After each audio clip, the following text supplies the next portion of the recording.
Hello guys, आज की इस वीडियो में मैं आपको फिर से वही मेथड बताने जा रहा हूँ कि कैसे आप एक ही क्वेश्चन से, एक ही जीएस के या जीके के क्वेश्चन से 5-6 क्वेश्चन तैयार कर सकते हैं। मल्टीपल चॉइस उठाइए, कोई भी मल्टीपल चॉइस क्वेश्चन, और उस एक क्वेश्चन से 5-6 क्वेश्चन आप उसको डिस्क्राइब करके तैयार कर सकते हैं। तो मैंने पिछली वीडियो डाली थी उसमें काफ़ी लोगों ने उसको बेहतर बताया है, लाइक भी किए हैं, काफ़ी कमेंट आया है, और कमेंट में लोगों ने मुझसे उस बुक के बारे में पूछा ही कौन सी बुक है ये, ठीक है, जिससे मैं आपको ये करा रहा हूँ। तो मैं आज आपको दिखा रहा हूँ कि ये बुक है घटना चक्र की। घटना चक्र की एसएससी वाली बुक है, सामान्य अध्ययन। इसमें एसएससी के 1999 से लेके वर्ष 2013 तक के एसएससी की करीब 109 प्रश्न पत्र दिए हुए हैं और उनका सॉल्यूशन है, ठीक है, और वो भी फुल डिस्क्राइब करके, ठीक है। तो हम उन क्वेश्चन को पढ़ रहे हैं यहाँ पर जो एग्जाम में आ चुके हैं और आने की संभावना, और उसके साथ साथ हम क्वेश्चन को पूरी तरह से डिस्क्राइब करके पढ़ रहे हैं।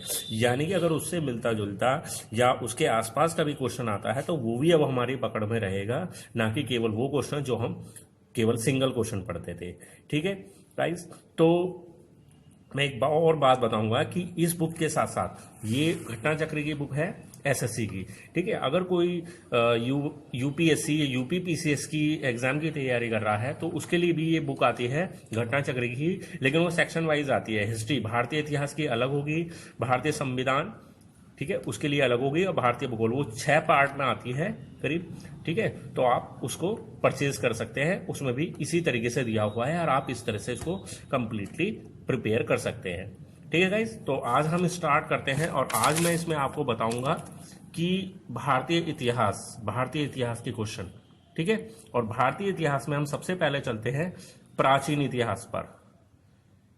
तो प्राचीन इतिहास में जो सबसे पहला हमारा क्वेश्चन है, सबसे फर्स्ट क्वेश्चन है कि हड़प्पा के लोगों की सामाजिक पद्धति कैसी थी। तो सामाजिक पद्धति जो होती थी वो थी उचित समतावादी पद्धति थी। और इसको डिस्क्राइब करते हैं कि हड़प्पा के लोगों की सामाजिक पद्धति उचित समतावादी थी। सैंधव नगर अनेकानेक परंपराओं और प्रथाओं की पृष्ठभूमि वाले अनेकानेक लोगों के सम्मिलन केंद्र थे तथा समाज में किसी अंतर संघर्ष के चिन्ह हमें प्राप्त नहीं होते। तो हमें यह भी पता चलता है कि उनके बीच में आपसी तालमेल बहुत अच्छा था और किसी प्रकार के कोई संघर्ष की बात हमें नहीं मिलती है, ठीक है गाइस। तो यहां से हमें 2 बातें पता चली कि उचित समतावादी थी और उनके बीच किसी प्रकार का कोई लड़ाई झगड़ा भी नहीं था, ठीक है।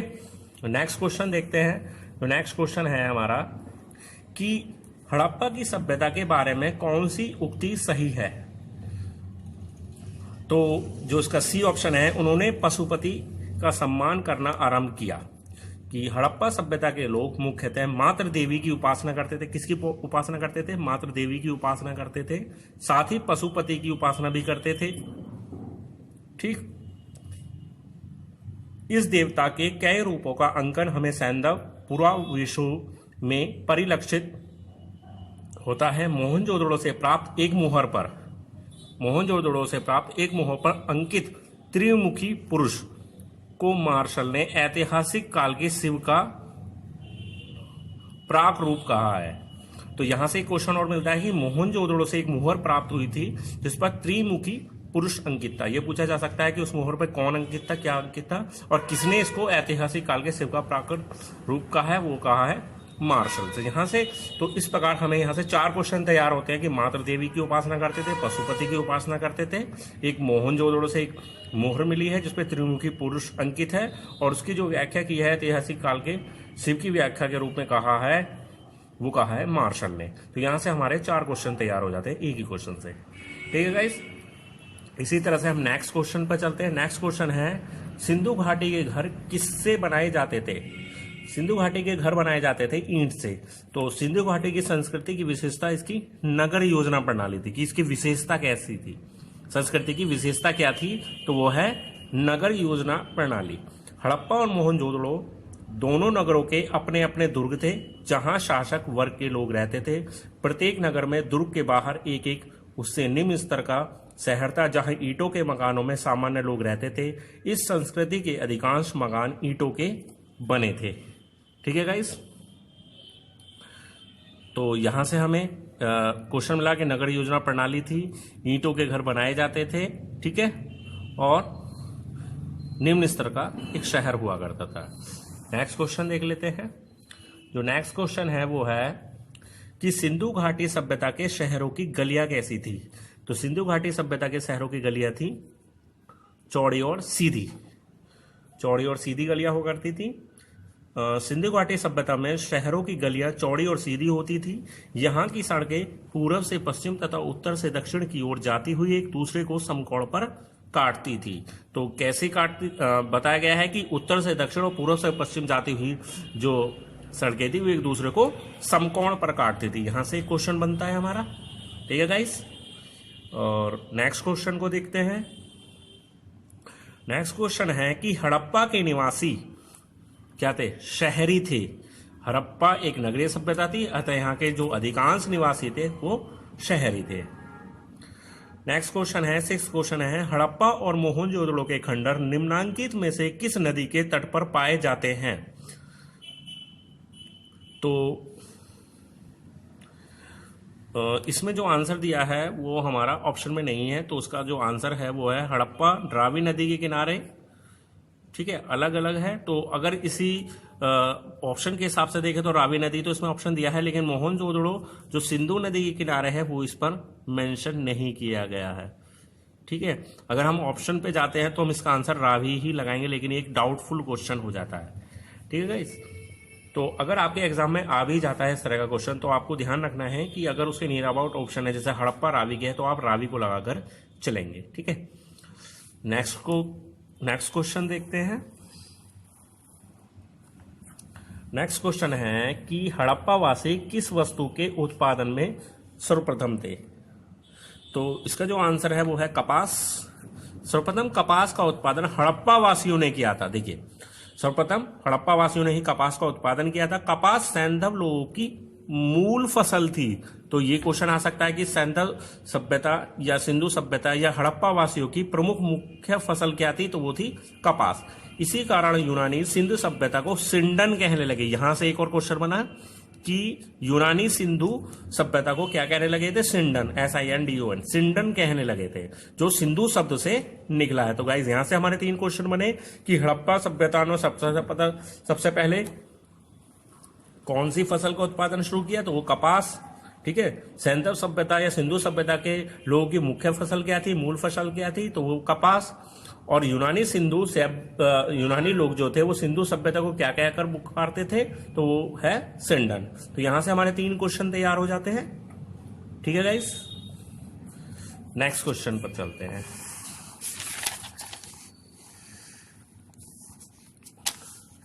तो नेक्स्ट क्वेश्चन है वो है, सिंधु घाटी की खुदाई में मिले अवशेषों में तात्कालीन व्यापारिक एवं आर्थिक विकास के द्योतक निम्न में से कौन से हैं। तो जो आंसर है वो है मुद्राएं। सिंधु सभ्यता के लोगों के जीवन में व्यापार का बड़ा महत्व था। इसकी पुष्टि हड़प्पा, मोहनजोदड़ो और लोथल में अनाज के बड़े बड़े कोठारों में पाए जाने से नहीं होती। हड़प्पाई लोग सिंधु सभ्यता क्षेत्र के भीतर पत्थर, धातु, हड्डी आदि का व्यापार करते थे। ये लोग अपने माल को पड़ोस के इलाकों में पहुंचाने के लिए नावों और बैलगाड़ियों का प्रयोग करते थे। बहुत सी हड़प्पाई मोहरें मेसोपोटामिया की खुदाई में निकली हैं, जिससे प्रतीत होता है कि हड़प्पाई लोगों ने मेसोपोटामियाई नागरिकों के कई प्रसाधनों का अनुकरण किया है। अतः अवशेषों की खुदाई में प्राप्त मुद्राओं से इस सभ्यता के व्यापार एवं आर्थिक गतिविधि का पता चलता है, ठीक है गाइस। और यहाँ पर जो मेसोपोटामिया शब्द का इस्तेमाल किया गया है, मेसोपोटामिया का मतलब है ये है इराक का पुराना नाम। इराक का पुराना नाम जो है मेसोपोटामिया, ठीक है गाइस। तो आगे नेक्स्ट क्वेश्चन देखते हैं कि हड़प्पा की सभ्यता किस युग की थी। कांस्य युग, ठीक, कांस्य युग से इसका संबंध था। और नेक्स्ट क्वेश्चन बनता है कि सिंधु घाटी की सभ्यता के लोगों का मुख्य व्यवसाय क्या था।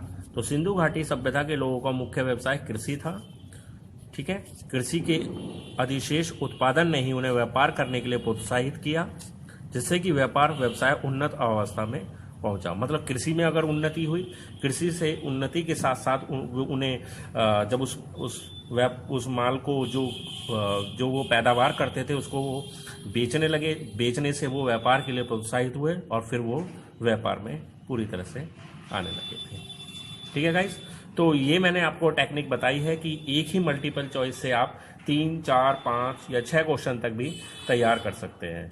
ठीक है, आप इस टेक्निक का इस्तेमाल कीजिए और ज़्यादा से ज़्यादा क्वेश्चंस याद कीजिए और अपने क्वेश्चन बैंक के भंडार को बढ़ाइए, तो आपका एग्ज़ाम निश्चित तौर पर बेहतर होगा। ठीक है गाइस, ये आप भी जानते हैं कि जीएस या जीके का हमारे किसी भी एग्ज़ाम में कितना बड़ा इफेक्ट पड़ता है। 50 मार्क्स का या 100 मार्क्स का अगर जीके आता है तो उसमें से मैं मानता हूँ नॉर्मली बच्चा 50% या 55-60% तक तो कर लेता है, लेकिन उसके बाद नहीं आ पाता। तो अगर मैथमेटिक्स या रीजनिंग की तरह अगर जीएस को भी हमें बेहतर करना है, 40+ के करीब लाना है, तो हमें इस तरह से कुछ विशेष, कुछ अलग, कुछ डिफरेंट टेक्निक का इस्तेमाल करना होगा। तो गाइस, ये वीडियो इसी टेक्निक पर आधारित थी जो मैंने आपको बताई है। ठीक है, आगे भी मैं इसी तरह की और वीडियो भी लेकर आऊँगा, शॉर्ट ट्रिक्स से रिलेटेड वीडियो लेकर आऊँगा।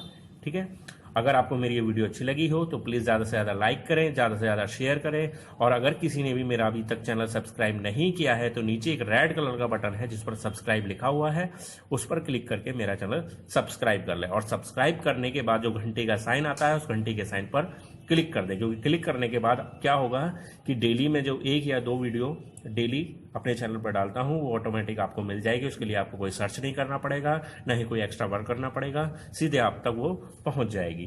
ठीक है गाइस, तो मेरी वीडियो को लाइक करें, शेयर करें और मेरे चैनल को सब्सक्राइब करें। धन्यवाद।